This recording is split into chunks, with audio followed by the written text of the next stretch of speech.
there anything that you regularly see missing from submissions as of late that delays you being able to process a quote that we could advise agents to make sure they include? A lot of carriers on the primary casualty side will run an offense of delaying sending their quote terms through as a way to defend their position so that they're not marketed against. The earlier you get your underlying terms from that primary carrier, the more time you have to spend on your excess program. So I would say we just need more lead time. Need more lead time with the submission, need more lead time with underlying terms and conditions, whether that be through us in the E&S space or whether that be, from a standard 3-line carrier. Yeah, I think, having, there's standard things that you want with a submission. You want an application, you want a supplemental application for that specific risk category that you're trying to get. If it's a project app. If it's a contractor, it's a contractor supplemental, and then their loss experience. Because the way things are being underwritten, to Joe's point earlier, right? The underwriters are looking at the dollars that they're getting for their limit. It's not necessarily the rate of the account. And so the more that you can provide the underwriters are underwriting things to who am I insuring? And so on a project basis, it's generally what am I building? Okay, yes. But it's also who's building. So having, really good information on a historical track record of the buyer, of the insured, is important. So having more than 5 years of loss. 5 years is sort of standard. It's been industry standard. Loss runs, having 7 to 10 on a construction account is that much better.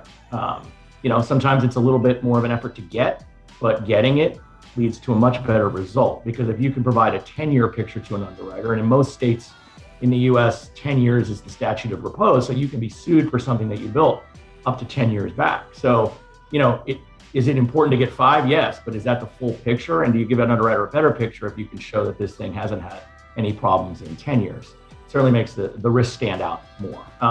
And more carriers are requiring more than the 5-year standard. And that's where things are changing too. It's just that the standards of underwriting have changed. You really can't get away with, the minimum information.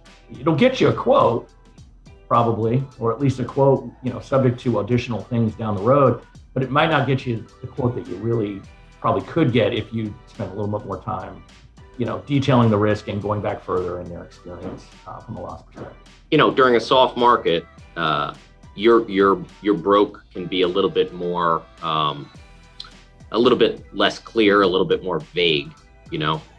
What do you have? Get me some terms. Not gonna be fully transparent with what my standards are doing. I still have some standards left.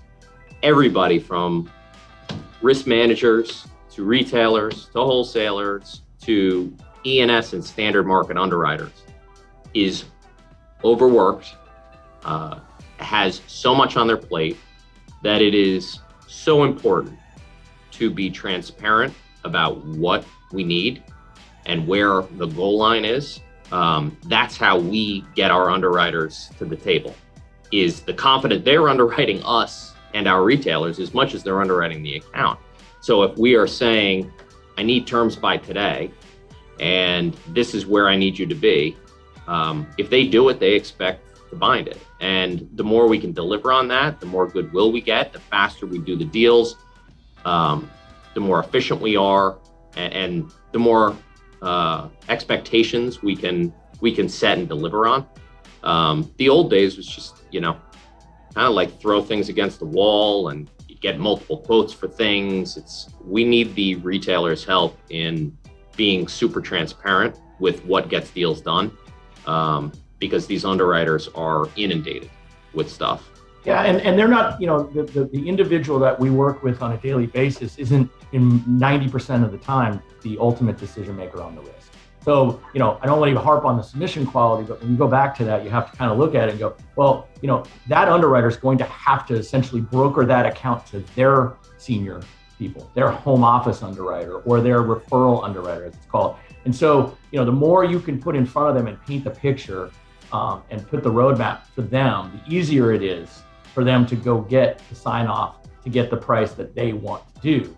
Everything is centralized, so to get to the ultimate decision maker takes longer than it ever has, and people aren't putting out blocks of 25 million anymore. So if you've got to build excess capacity with more players and it takes more time to build more capacity, you have to ensure that your stuff gets to the top of the stack, and that's pre-underwriting it and I mean, it's laying it out in a format that they can look at and know in 2 seconds after they look through a few sentences on exposures and on operations and a loss summary, whether they want to fish or cut bait.